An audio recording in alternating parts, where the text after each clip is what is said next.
What's up, everybody? Welcome to the video. Chris Pennell here, and we're going over my core plays for Week 9 of the NFL season for DraftKings and FanDuel. We'll be going position by position, breaking down the entire slate, whether it be cash games or stacks for tournaments. We'll build a lineup as we progress through this, more so for a single entry type build. Then at the end, I'll run my optimizer to see who's populating the most as of right now. If that sounds good to you, do me a favor, make sure you leave a like down below, subscribe to the channel for brand new. Let's dive right into it. And as always, we'll start with the quarterback position, and I feel like it's pretty wide open this weekend. There's not one spot that really screams like I have to play it.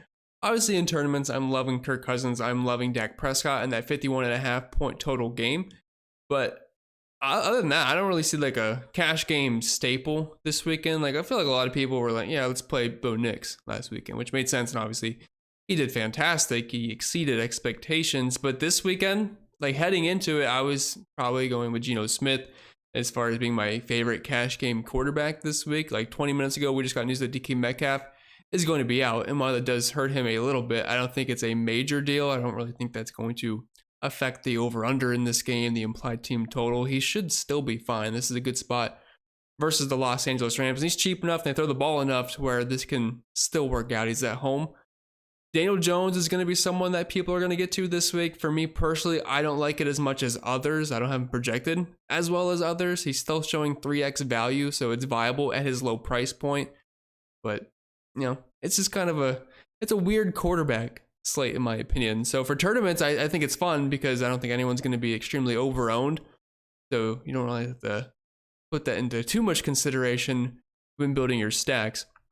If you are completely punting Gardner Minshew down here at $4,500, the Cincinnati Bengals defense is bad enough to where I think this is a somewhat viable play at that really low price point. We do have a near 20-point implied team total, which there's been worse out there before. 7-point dogs on the road, and the Bengals are allowing the 4th most points per game to the quarterback position. So while we're not expecting a lot out of Minshew, point per dollar wise, he's pretty much the top of the list this weekend for me, just because of that really low price point. And of course, if you have the money for guys like Lamar Jackson, Jalen Hurts, the floors are so high, the ceilings are also extremely high. By all means, play them. But I've noticed some roster construction this week, these cheaper quarterbacks are getting filtered in my lineups more because I really like some of these mid-tier, more expensive running backs and wide receivers this weekend. All right, since cash games are boring, let's talk some stacks here for tournaments. If you guys ever do want access to all the stuff that I show on the screen, got the full list over on the Patreon, projections for all sites, the optimizer, ownership projections, and every single player statted out. So if you want to check that out, you know where to find it. Link can be found down below. But let's get into it here. Up top, we're just going to sort this by salary. I had the Baltimore Ravens. They're obviously very expensive. Lamar Jackson's expensive at quarterback. Derrick Henry is expensive. Zay Flowers isn't cheap. We also have Deontay Johnson now at wide receiver 2. Mark Andrews, Isaiah Likely. Like, the entire team is obviously great. It's just a matter of being able to afford them and at their price points. I'm not overly interested in stacking the Ravens. And usually for me, I am just playing one of the big 3, which is Henry, Lamar, or Zay Flowers. The addition of Deontay Johnson helps the Baltimore Ravens, but it also kind of just hurts everybody for fantasy besides Lamar Jackson. You can stack with Lamar by all means. I mean, projection-wise, they're always going to be near the top of the list. And if you're looking at their team here, we have Lamar projected for nearly 25 fantasy points, Derrick Henry for over 20, Zay Flowers at close to 15, Deontay Johnson at 11. Both tight ends are going to be projecting pretty well. So, like, the team's loaded. It's just not an offense that I typically double stack too often. But independently, they do look pretty good. Philly is a team that's kind of simple. If you are stacking them up outside of Saquon Barkley, you're looking strictly at Jalen Hurts and one of his 2 wide receivers, if not both, A.J. Brown and Devontae Smith. Those guys have very solid projections. Dallas Goedert's going to be out this week. And I don't really want to trust Calcaterra or Jack Stoll this weekend. I do like this Los Angeles Rams and Seattle game quite a bit. Puka Nacua is going to be a bit of a question mark this weekend as far as his injury status.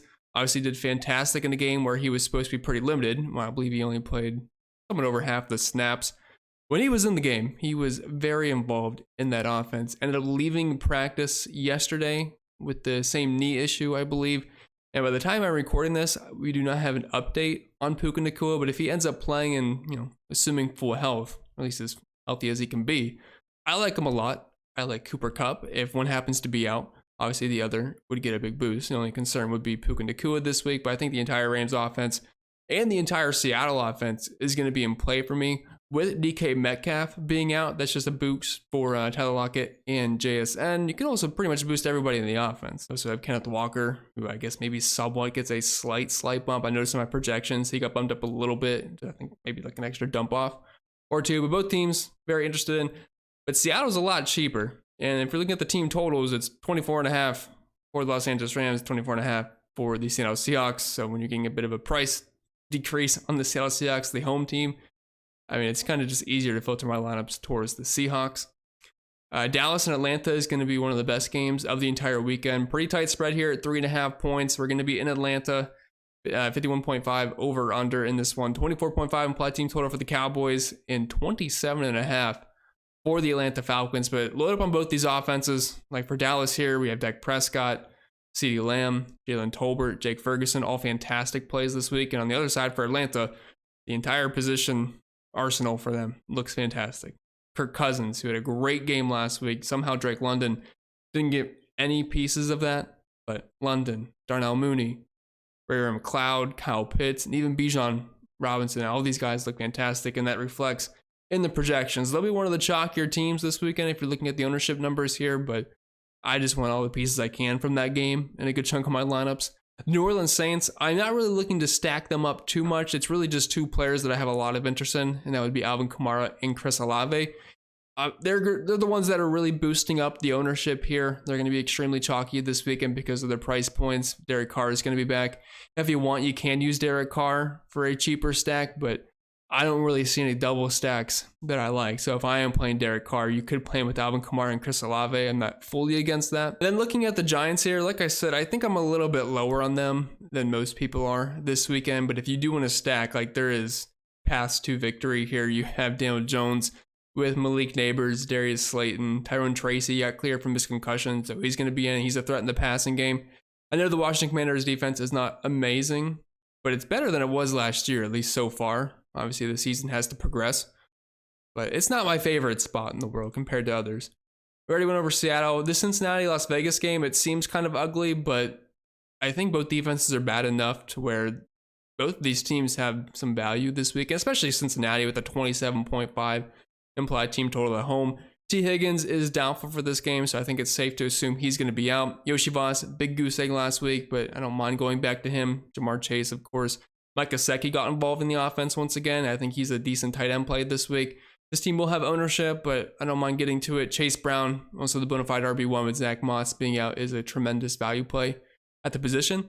But on the flip side, I don't hate Las Vegas. It's grimy, it's nasty, but Gardner Minshew is absolutely free this week. And if he gets you 250-3, I'm not projecting 250-3, but I don't think that's impossible. That's a really good play because Jacoby Myers is not that expensive. Brock Bowers is expensive, but when you're playing Gardner Minshew, I don't really think it matters how much you're spending up for a tight end, and he's the clear-cut stacking option with him.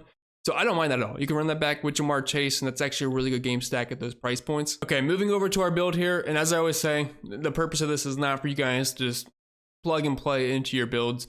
Apply your own favorite plays to this, but I'm just showing you guys the process I would go through when building single entry lineups because I like to hand build those usually. I mean, sometimes I'll lock a couple players in Optimizer and see what some of the optimals look like, but it's a similar process nonetheless. Like I said, it's pretty wide open at quarterback this week. No real standout, but I want to get some pieces of this projected high scoring. Obviously, projected doesn't always mean it's going to happen, but it is projected.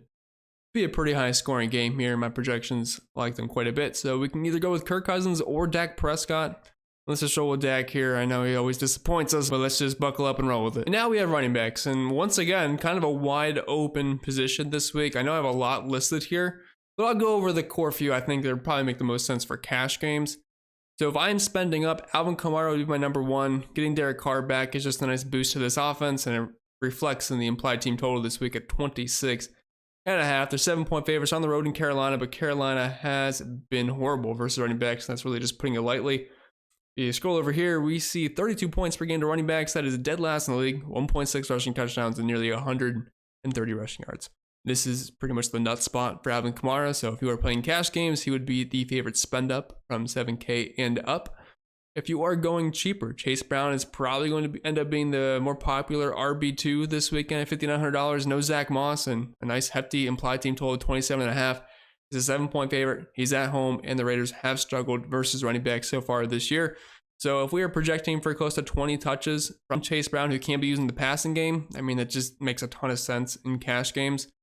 Other than that, it kind of gets a bit murky as far as who's going to be the next popular.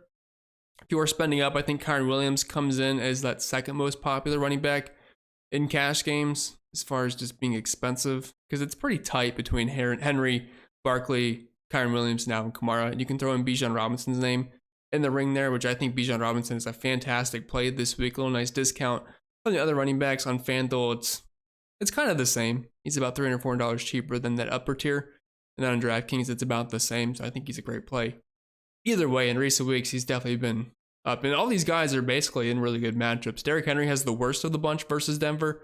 They're allowing 84 rushing yards per game, which is the 12th fewest. But, I mean, this is the Baltimore Ravens offense. They have the highest implied team total of the week. All of these running backs, great play. So if you want to fade the ownership and play the guys that are going to be lower owned, that would be fading Alvin Kamara, Bijan Robinson, Kyron, and then you go heavier on Saquon Barkley, Derrick Henry. That is one route you can go with in tournaments. Then after that, I'm going to be honest, all these guys project very similar. Like projection spreads within like 3 to 5 points for just about everybody on here. Now for the upper tier guys, it's more like 3 to 8 points. But there is not much separating these players, especially point per dollar wise. So Kenneth Walker, I think with everybody interested in the passing game on both sides, plus Kyron Williams, I think he's kind of in a dead spot, but he is firmly in play. Like he's going to get us close to 20 touches in this game. He's using the passing game. He has a 14% target share in the season, nearly 5 targets per game, 4.5 catches, and no DK Metcalf. Like, why aren't we playing Kenneth Walker?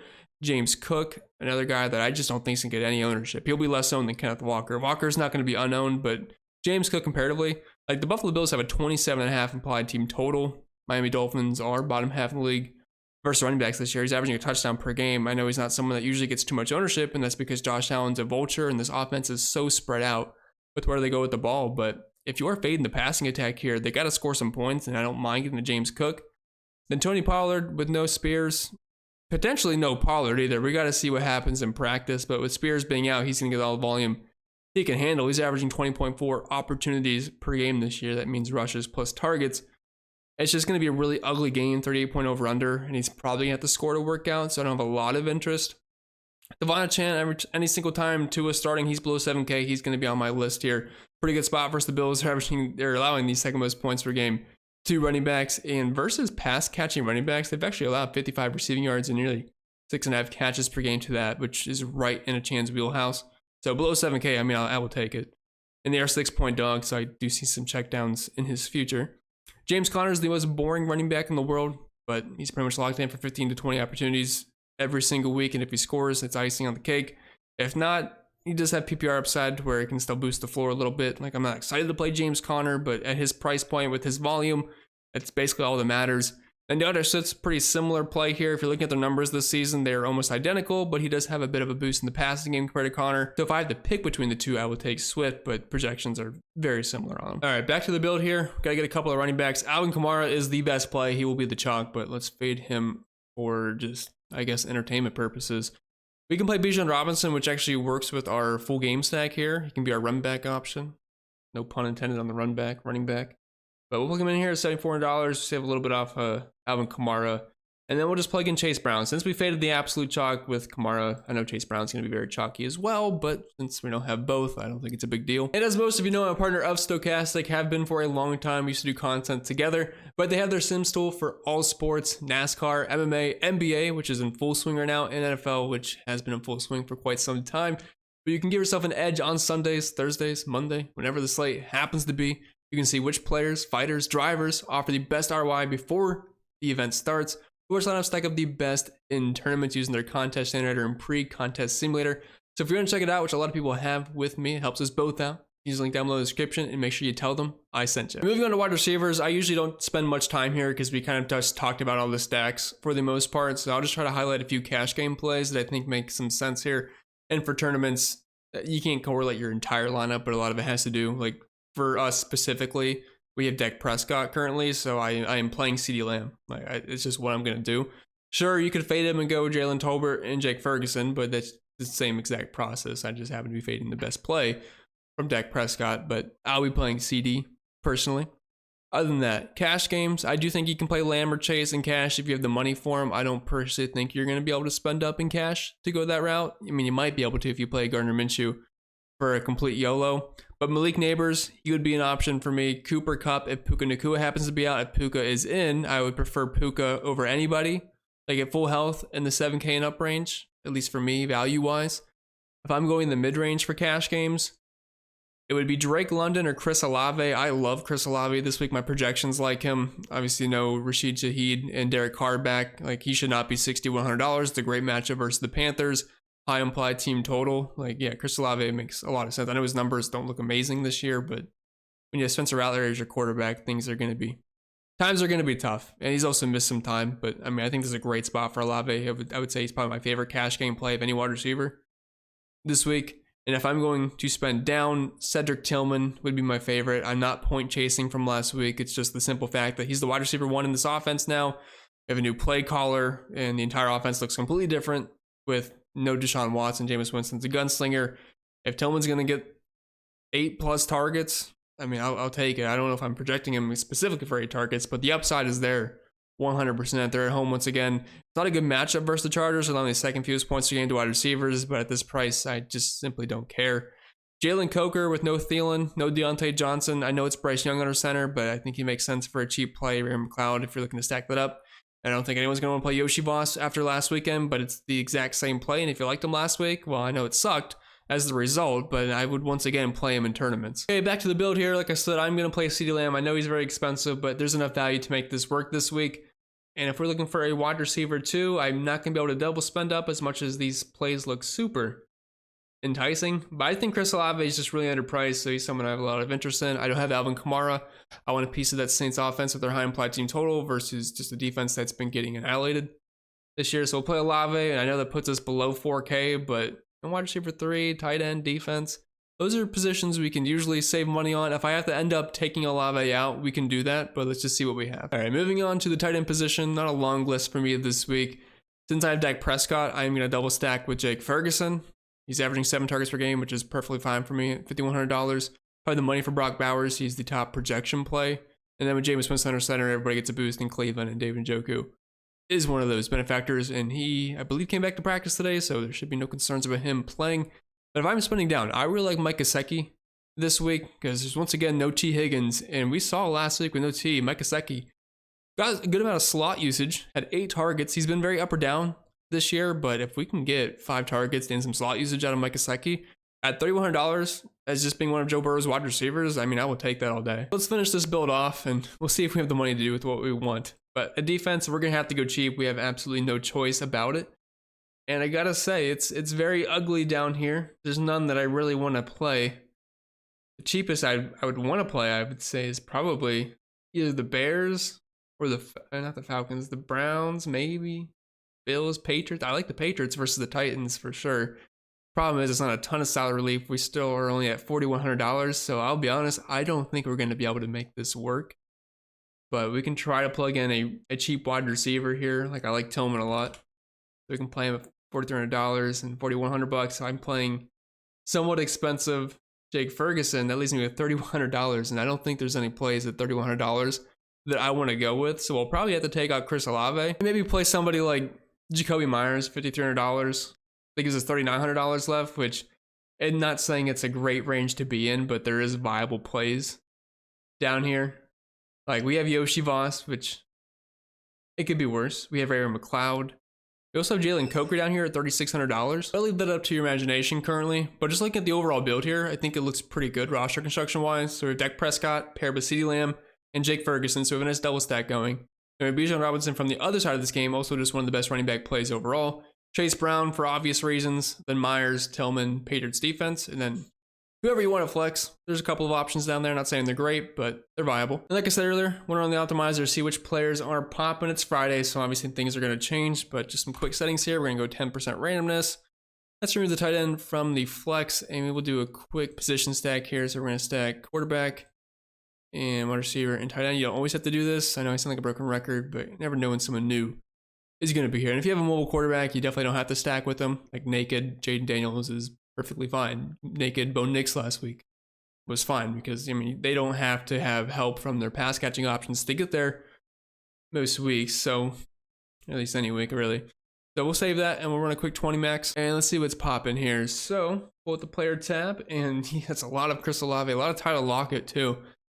I know DK Metcalf just got ruled out, so initial projections liked it, but this could always adjust down. Mike Gesicki a ton, now Kamara, Geno Smith, Patriots defense, Chase Brown, Tillman, Jamar Chase. It looks a lot like our single entry build, so that's definitely going to be pretty chalky. Even Jacoby Myers and Jalen Coker are getting mixed in. So I think almost our entire build here, besides Dak Prescott, is showing, because I even see CeeDee Lamb, but I'm not surprised with the players that are popping up. Just to make sure we're following the rules here. Geno Smith.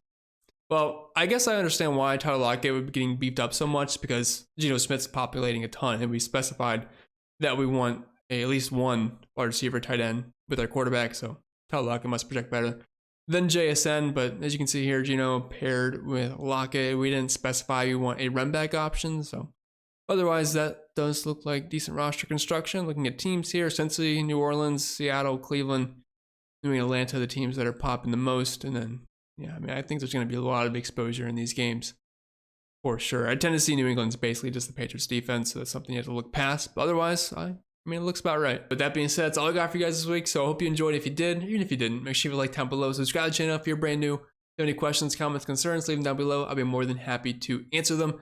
I wish you all the best, and I'll see you all next time.